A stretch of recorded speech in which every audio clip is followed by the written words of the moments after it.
third episode of the GermexAdventures tech vlog.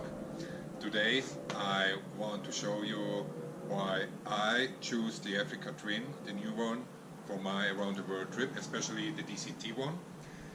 So just to begin, yeah, it's my baby, and it has a full adjustable Showa suspension in the front and in the back. Everything is adjustable. Here I put a special suspension in the back, a special monoshock from Duratec, but this was just by my choice. But normally from stock, it has a very good suspension with a lot of suspension travel.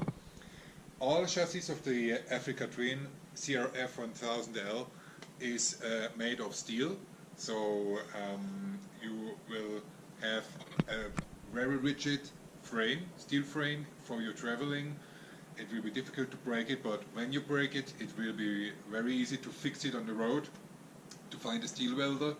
So yeah, that's if you could have an aluminium frame or a plastic compound frame in the back, but it will be a problem to find, like on the way in some remote places, a welder for aluminium. So better you have a steel frame. It weighs a little bit more, but yeah, it is safer to have this one. Also, I have to mention the Africa Twin weighs about 242 kilograms in total. So this one is the DCT version. Yeah, it has 10 kilograms more than the manual version, but yeah, it has. You have to really look for it. It has a very compact engine design, and all the DCT unit, it's very low. It has a very low center of gravity.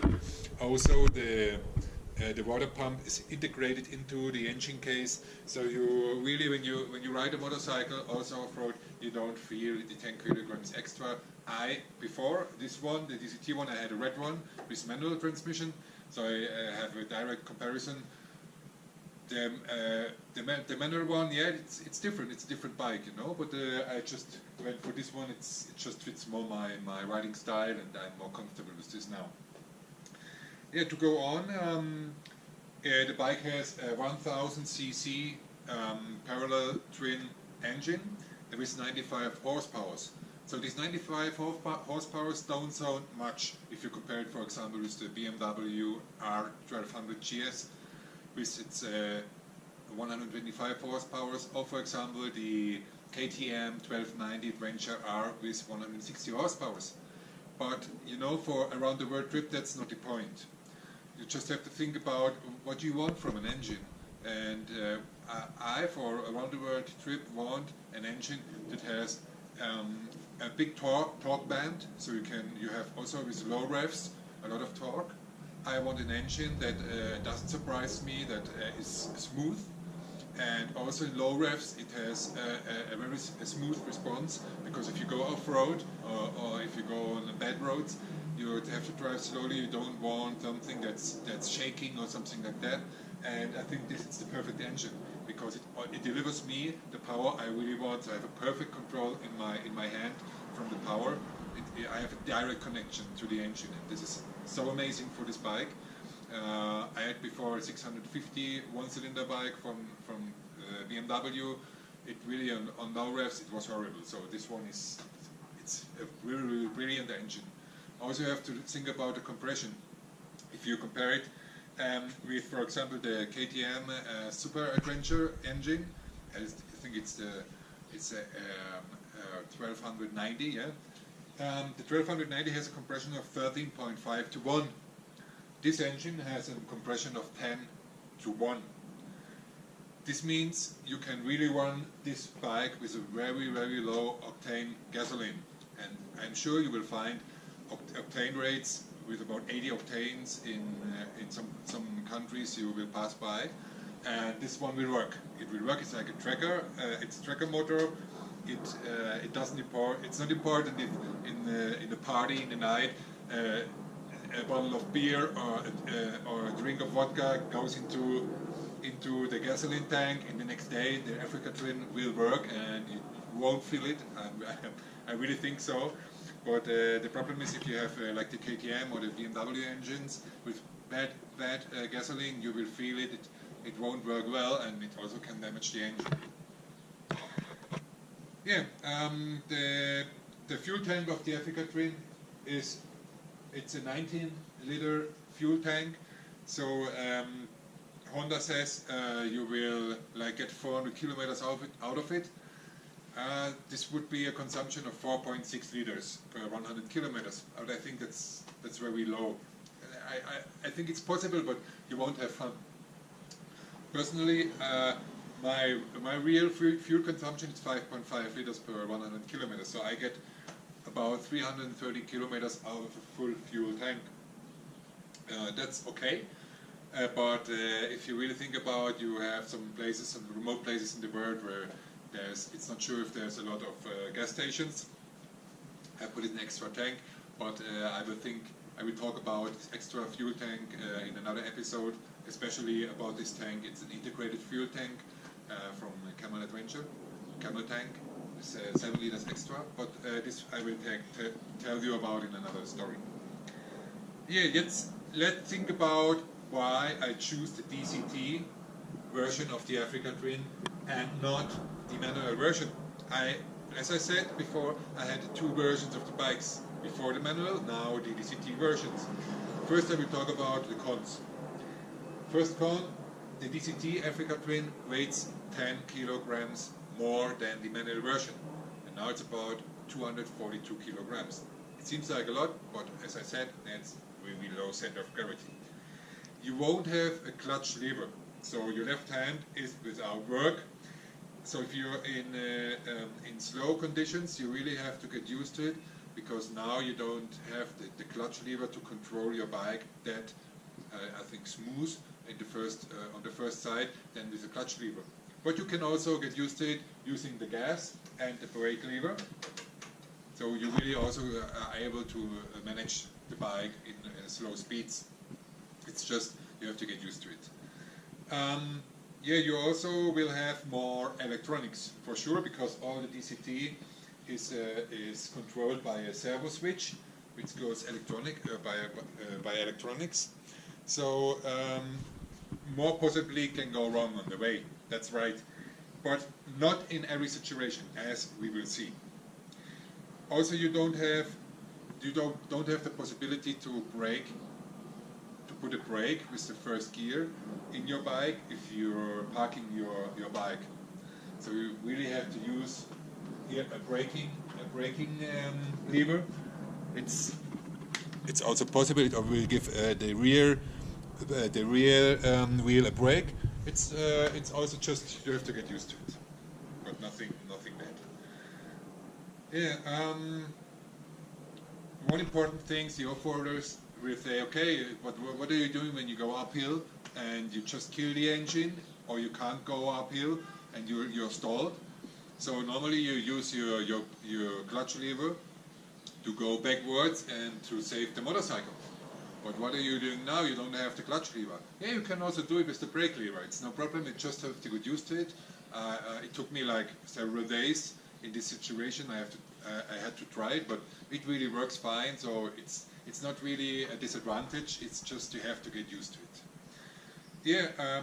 Also a point for me in the first time with the DCT was a problem because you can't rev up the engine in traffic. So, for example, if you see a car passing by, the car obviously doesn't see you, the driver of the car. So you really you get used to rev the engine, put the clutch lever and rev the engine. With the DCT, it's not possible. But yeah, for me, my solution was to put it just a Termignoni full escape system. So without the muffler inside, you can see it if you look here. I just put out the silencer. So now the engine is so loud, so everybody for sure will hear you. Doesn't matter if you rev it up or not. You're safe about this. Yeah, another con is the bike as it comes with DCT costs about 1,000 euros more than a bike without. So this is a lot. It seems a lot, but for me, as you will see later, it was worth it. It's really worth it, and for me, I wouldn't take another bike. If I'm driving this now for 10,000 kilometers, the DCT for me was the best decision. Yeah, just the last con I want just to admit is that you also need, if you change the oil and the oil filter, you also will need to change here the DCT filter. It's an extra filter for the oil. The DCT uses the same oil as the engine, but it has another filter, so you just make sure you take a spare part, your oil filter and your DCT oil filter, but that's not really a problem. It's just a little bit expensive, and you have to put in 200 milliliters more oil than in a manual Africa Twin, but you know that's not really the price point. You just have to think about it. Yeah, but now talk about the pros, and as you will see, there's a lot of pros to buy a DCT Africa Twin. If you have a DCT, you don't have to think about changing gears. It works full automatically, so you have a full focus on the road. You don't have to think about if the right gear if you took the right gear and coordinate left foot and left hand. So your brain has the full capacity to focus everything on the road. It is not possible to stall the engine. So if the engine is working, you can brake without changing gears, going down. It's not possible to stall it. Neither in off-road and on the pavement. It just every time will be there. So you don't have to control this, and you have the full focus for everything else, like roads, like you can look around or something like that. You have continuously torque also. So off-road and on-road, you won't have the situation that changing the gear, your bike will have like a little, it gets a little push or something like that. You have constantly torque and no torque lag of shifting. On-road, the bike will keep straight and won't react on getting torque. On off-road, the bike gains a lot of control. Another pro for the DCT is you have 4 riding modes. You have also a gravel mode and a manual mode, so you also can change to a manual mode where you can then control the bike using your left hand with the shifting pedals, the minus and the plus, which is down there. So if you really want it manual, you also can do it like this, and yeah, you have like a manual bike, just changing gears with your fingers. Yeah, the tank wheel comes more very low centered on the bike, as I mentioned before. And so this 10 kilograms, for example, I compensate this putting it full Tamignoni escape system, which weighs about 4 or 5 kilograms less than the original muffler. So for me, it isn't that big problem. You have to think about if you're riding off-road and the bike goes down, or on-road also, it's not possible to brake your clutch lever. So in some cases, if you don't have the part as you can put another one, a new one. If you don't have it with you, for a lot of journeys, it is the end. If you don't have a clutch lever, it won't be possible to drive the bike more. Or you can put the first gear in, but it's difficult. You have to go to wait to buy a service part. So with the DCT, you can ride on because it's no clutch lever.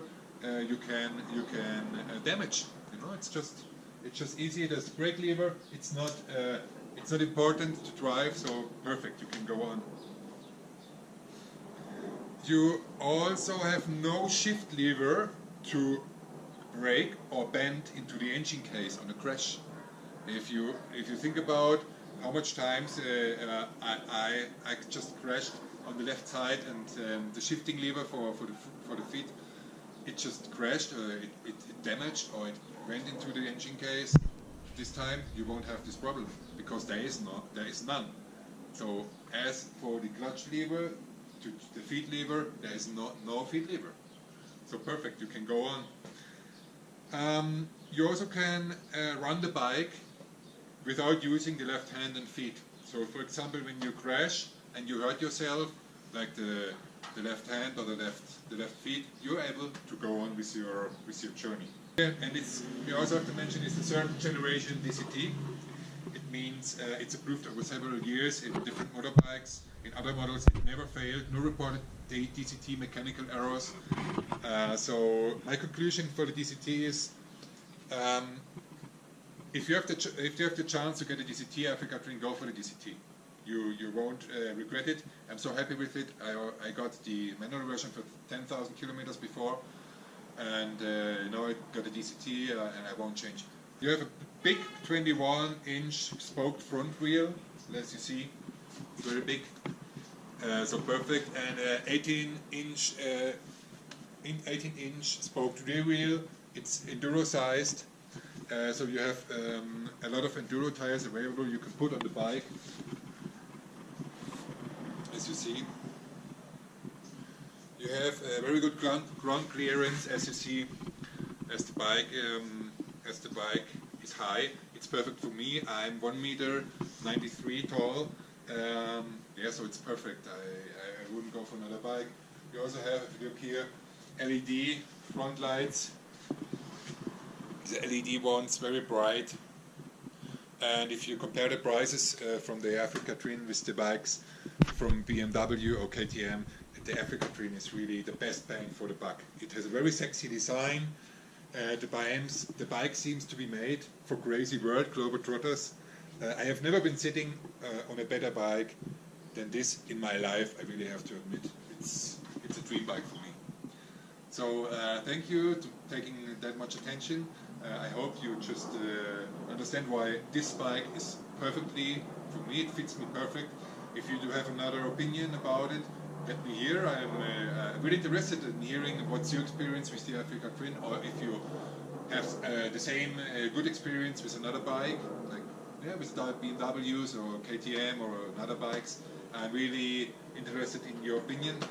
Hope to see you in the next video, when we will talk more about special modifications I did to the Africa Twin. Yeah, have a good time and see you then. Goodbye.